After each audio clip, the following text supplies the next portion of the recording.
해피 땡스기빙 우리 인사하겠습니다.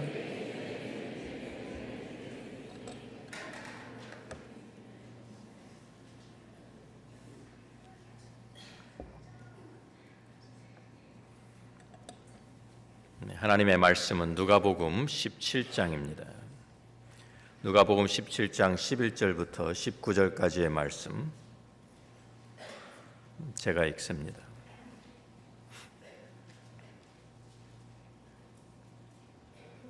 예수께서 예루살렘으로 가실 때에 사마리아와 갈릴리 사이로 지나가시다가 한 마을에 들어가시니 나병 환자 10명이 예수를 만나 멀리 서서 소리를 높여 이르되 예수 선생님이여 우리를 불쌍히 여기소서 하거늘 보시고 이르시되 가서 제사장들에게 너희 몸을 보이라 하셨더니 그들이 가다가 깨끗함을 받은지라.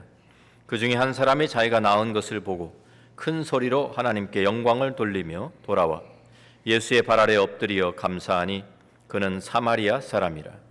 예수께서 대답하여 이르시되 10사람이 다 깨끗함을 받지 아니하였느냐? 그 9은 어디 있느냐?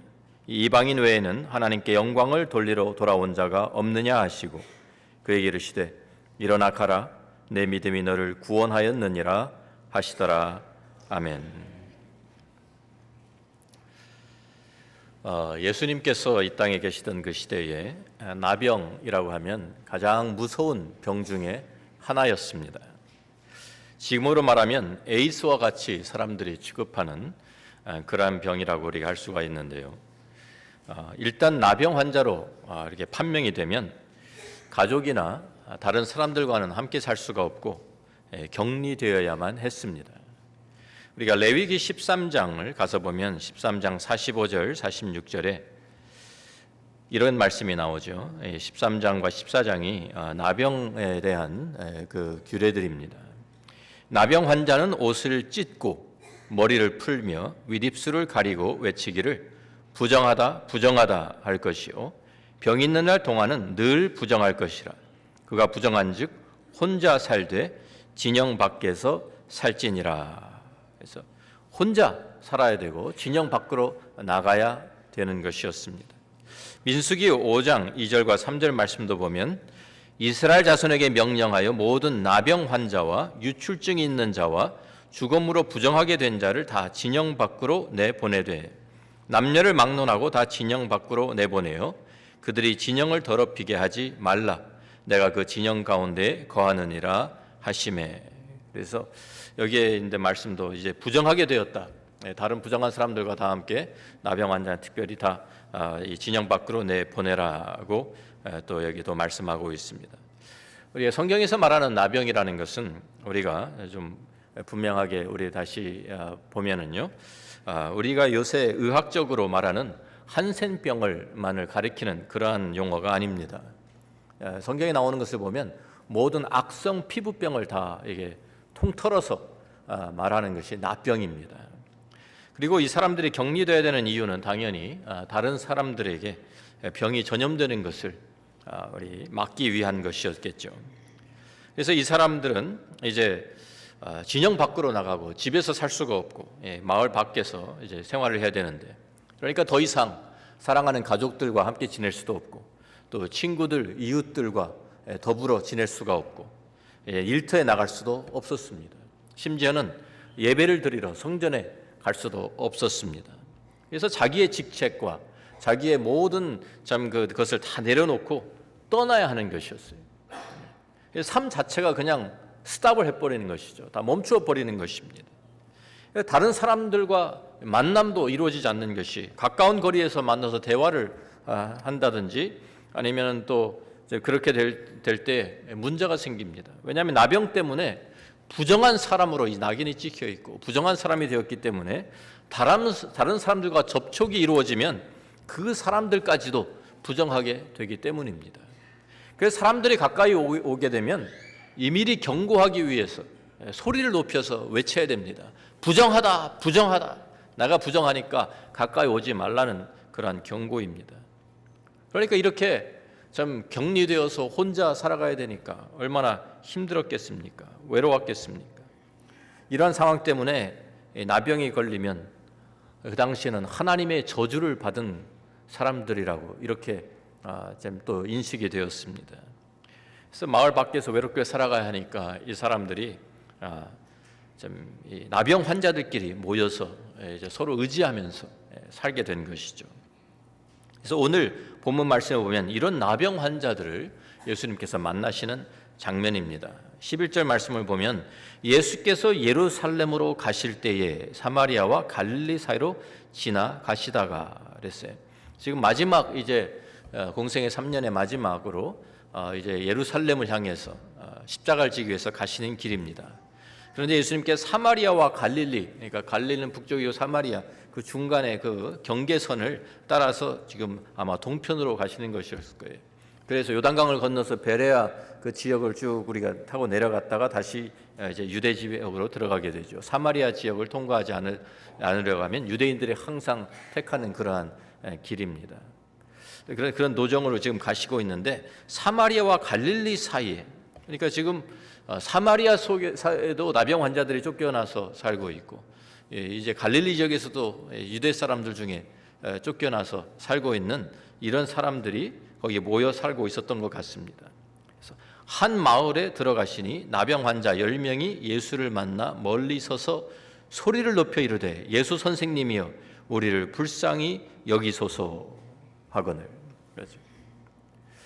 그래서 이 사람들이 아마 예수님이 지나가신다라는 그런 소식을 들은 것 같습니다. 그래서 지나가시는 길목을 미리 지키고 서 있다가 그 마을 입구에서 기다리고 있었던 것 같습니다. 또 예수님께서 다른 나병 환자들도 고쳐주셨다라는 소문을 아마 들었겠죠. 그래서 예수님을 만나면 우리도 고침을 받을 수 있을 거야 라는 이런 소망을 가지고 찾아왔을 것입니다. 그런데 자기들이 부정하니까 가까이 다가오지는 못하고 멀리서 소리만 지르고 있습니다. 예수 선생님이여 우리를 불쌍히 여기소서. 그래서 예수님께서 어떤 반응을 보이셨습니까?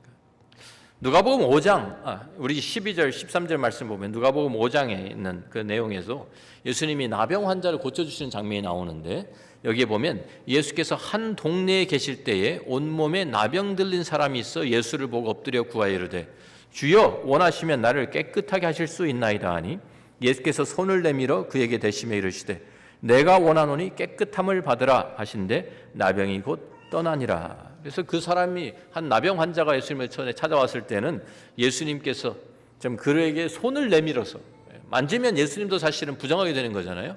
근데 예수님께서 그 나병 환자의 손을 대시면서 내가 원하노니 깨끗함을 받으라. 그리고 바로 깨끗해졌어요. 그러니까 이번에는 근데 예수님께서 나병 환자들을 가까이 가지도 않으시고 그들의 몸에 손도 대지 않으시고 단지 그들에게 멀리서 이렇게 말씀을 합니다. 가서 제사장들에게 너희 몸을 보이라. 이게 무슨 뜻입니까?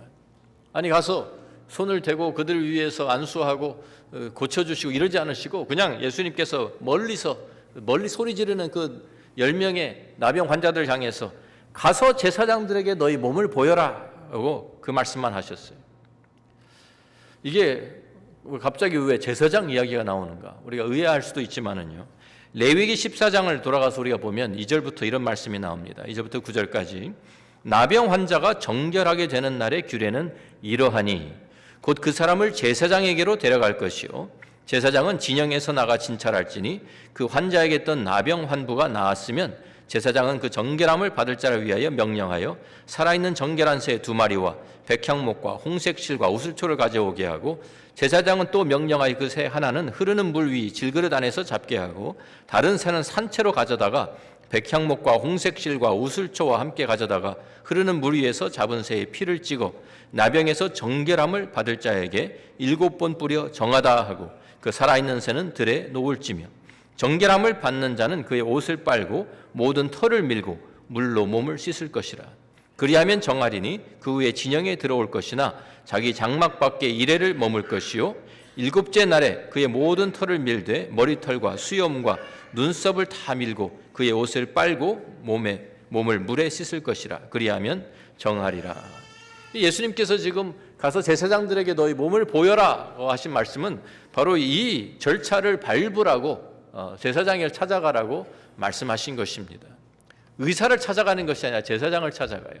왜? 제사장이 좀 어떤 무슨 문둥병이 발병하면 이 사람이 하나님 앞에 예배 드릴 수 있는 사람인가 아닌가 이것을 정하기 위해서 정한 사람인가 부정한 것을 결정하는 것이 제사장입니다. 제사장이 무슨 뭐 고쳐주는 것이 아니라 제사장이 그것을 판명만 하는 거예요. 지금 정하냐 부정하냐.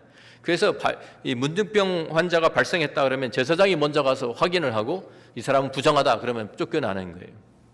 다시 진영으로 돌아올 때도 나음을 받았을 때도 누가 그것을 점검하느냐면 제사장이 그 사람들을 만나서 점검해 보고 이 사람은 이제 정결해졌다. 이 사람 부정하지 않다. 그럼 다시 집으로 다시 마을로 돌아올 수 있게 되는 것이죠. 자, 그런데 문제는 이것입니다.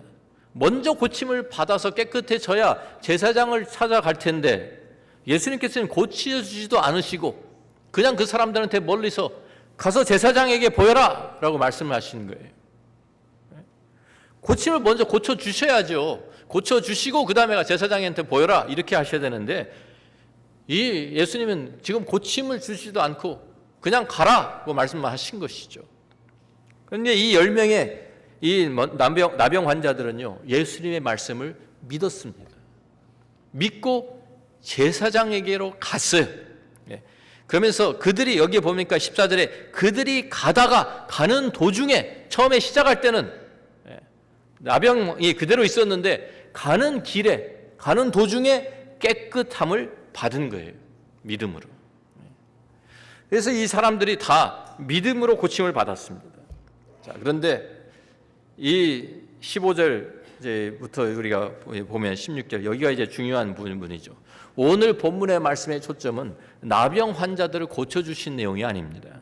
나병 환자들이 고침을 받은 후에 일어난 사건이 오늘 본문의 초점입니다.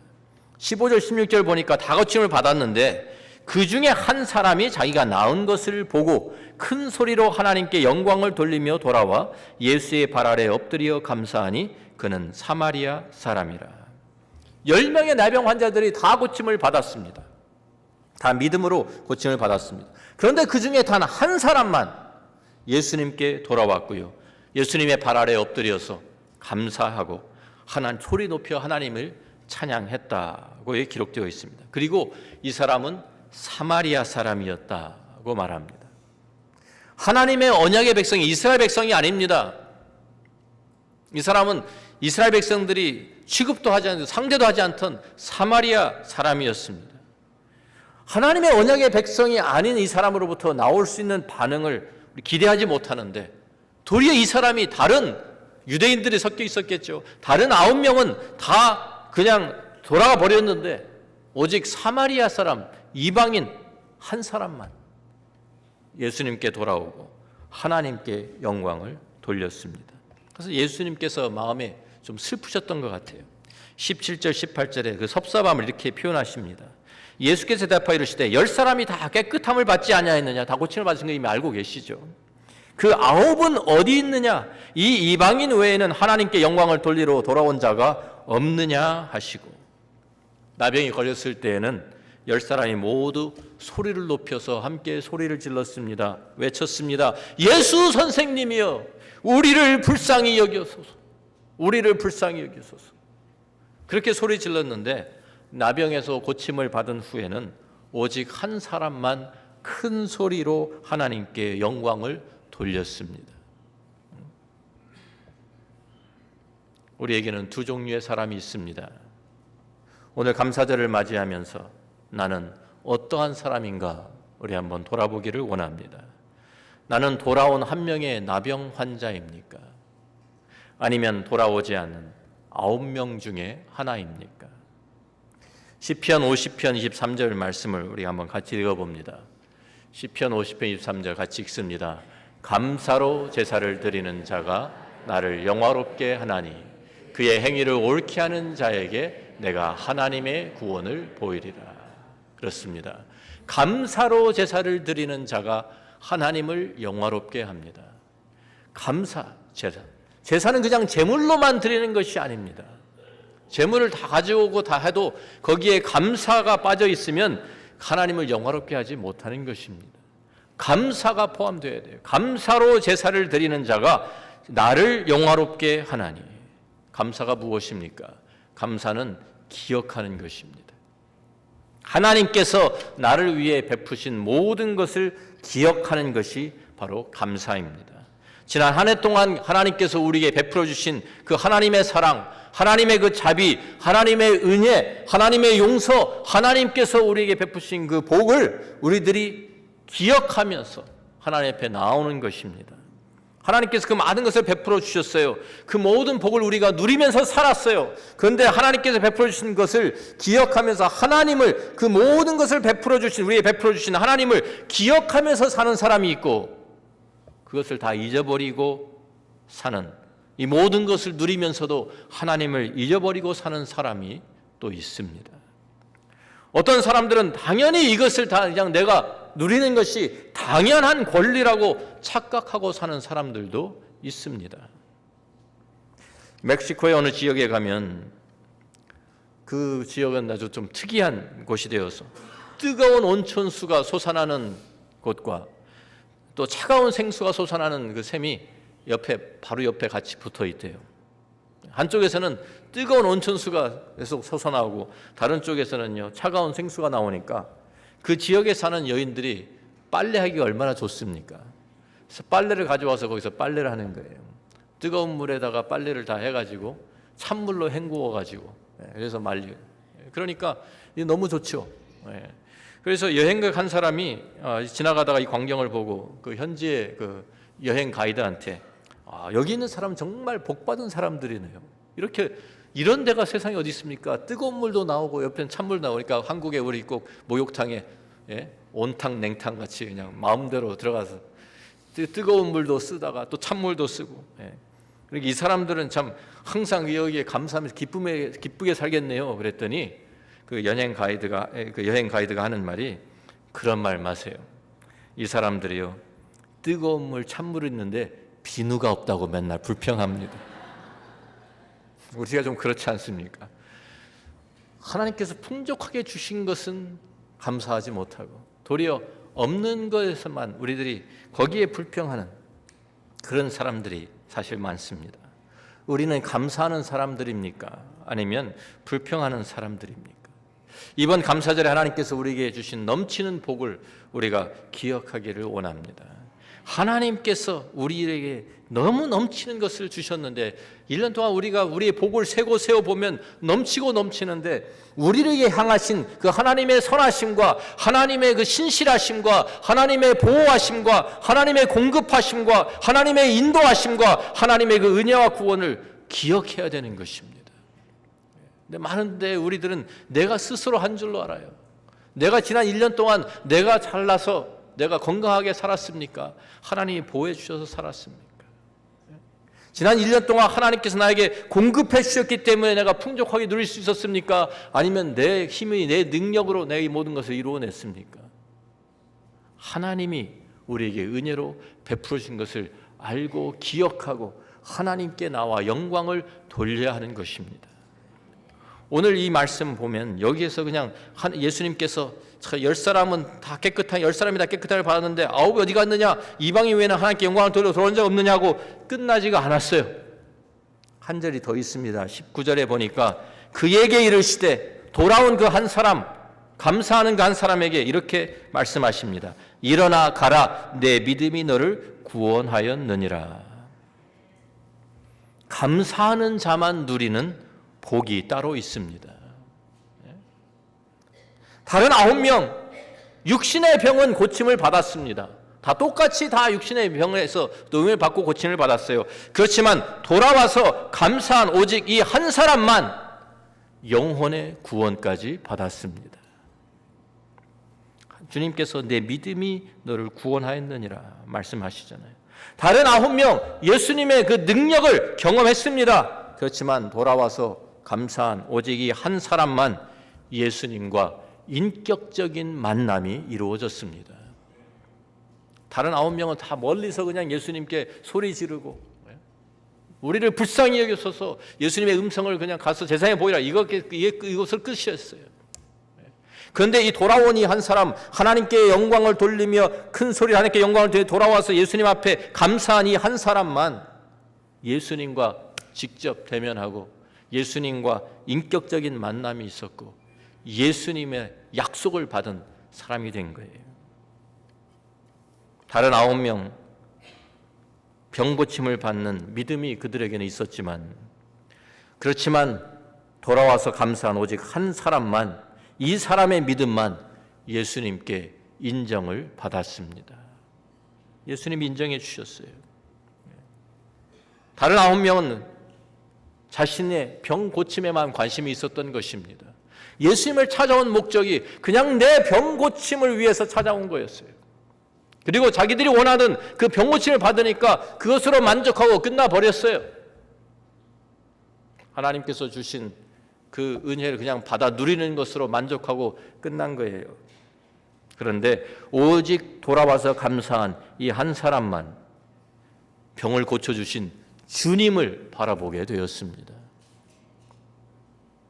우리는 어디에다가 우리의 시선을 두고 삽니까? 하나님께서 우리에게 주신 혜택들, 그 혜택들만 우리들이 바라보면서 기뻐하고 즐거워합니까?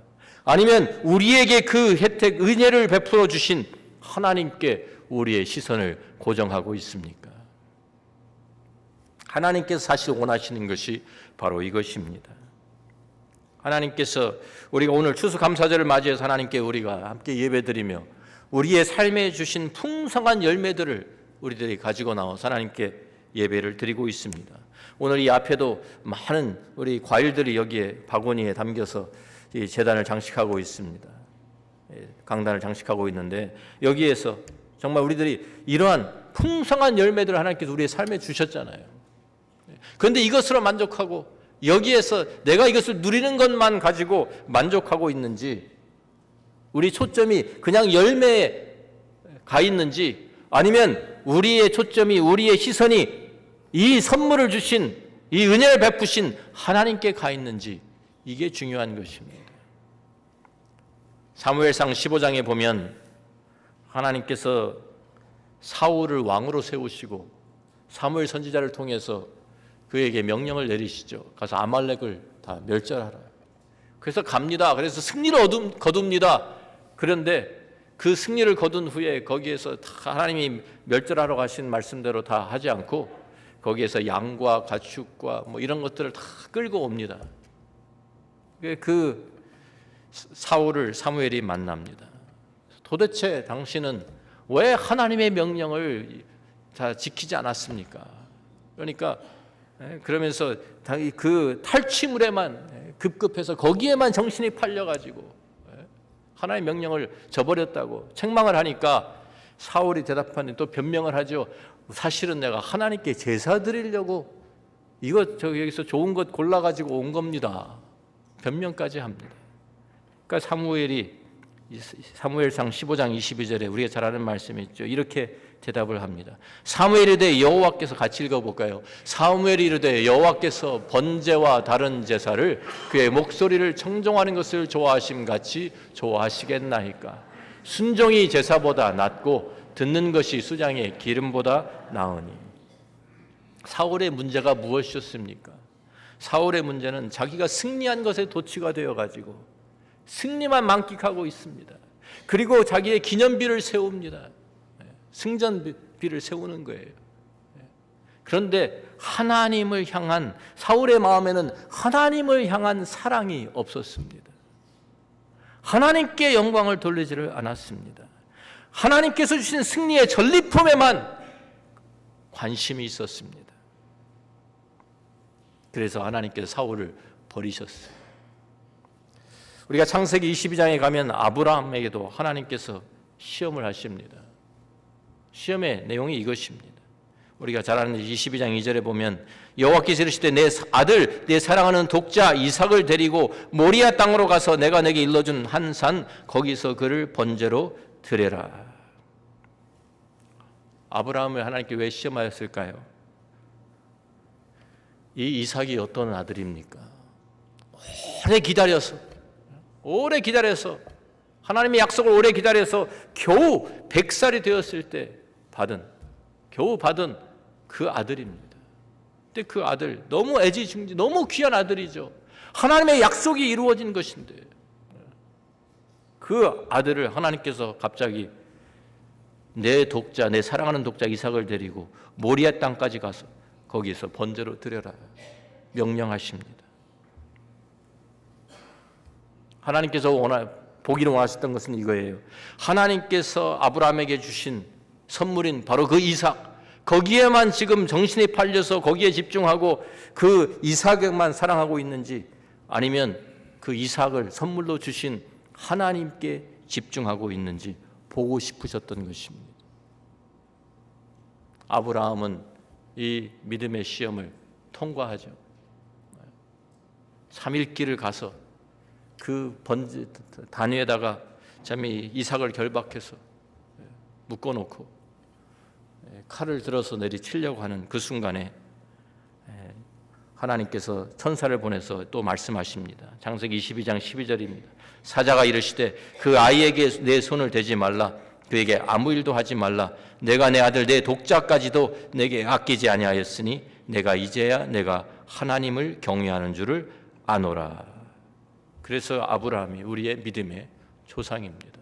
그 마음에 하나님을 향한 마음이, 하나님을 사랑하는 마음이, 선물을 주신, 선물보다 선물을 바라보는데 정신이 팔려 있는 것이 아니라 그 선물을 우리에게 주신 하나님을 바라보는 그 시선, 그것을 하나님이 원하셨던 거예요. 지금도 우리에게 원하시는 것이 우리의 마음입니다. 하나님을 사랑하는 마음, 하나님을 향한 그 사랑의 마음 우리에게 있습니까? 감사로 제사를 드리는 자, 그냥 재물만 가지고 오는 것이 아니라 감사가 거기에 포함되어 있습니까? 우리가 잘 아는 미가서 6장 6절부터 8절에 이것이 계속 구약 성경에 반복이 되죠. 이스라엘 향해서 이사야 선지자가 또 여러 선지자들을 하나님 보내셔가지고 내가 원하는 것은 제사가 아니야, 내가 원하는 것은 너희의 마음이야 라는 것을 계속 말씀해 주십니다. 미가서 6장 6절부터 8절 말씀을 우리가 봅니다. 같이 읽습니다. 내가 무엇을 가지고 여호와 앞에 나아가며 높으신 하나님께 경배할까? 내가 번제물로 일련된 송아지를 가지고 그 앞에 나아갈까? 여호와께서 천천의 수장이나 만만의 강물 같은 기름을 기뻐하실까? 내 허물을 위하여 내 맏아들을 내 영혼의 죄로 말미암아 내 몸에 열매를 드릴까? 사람아, 주께서 선한 것이 무엇임을 내게 보이셨나니 여호와께서 내게 구하시는 것은 오직 정의를 행하며 인자를 사랑하며 겸손하게 내 하나님과 함께 행하는 것이 아니냐. 그렇습니다. 하나님께서 우리의 구하시는 것이 우리가 하나님을 향한 우리의 사랑입니다. 그 하나님 앞에 우리가 그 사랑을 주님 앞에 드리며 겸손하게 하나님과 동행하는 것을 하나님이 원하십니다. 오늘 우리 감사절에 진정한 감사절을 우리들이 보내려면 우리의 마음에 주님을 향한 사랑이 담아서 하나님께서 우리에게 베풀어 주신 어떠한 선물들이 아니라, 우리에게 베풀어 주신 것을 우리가 거기에 정신이 팔려 있는 것이 아니라, 우리가 누리고 있는 것이 아니라, 그 혜택이 아니라 그것을 모든 것을 허락하신 하나님께 우리의 시선을 고정한 이번 감사절이 되기를 주의 이름으로 축원합니다. 기도하겠습니다.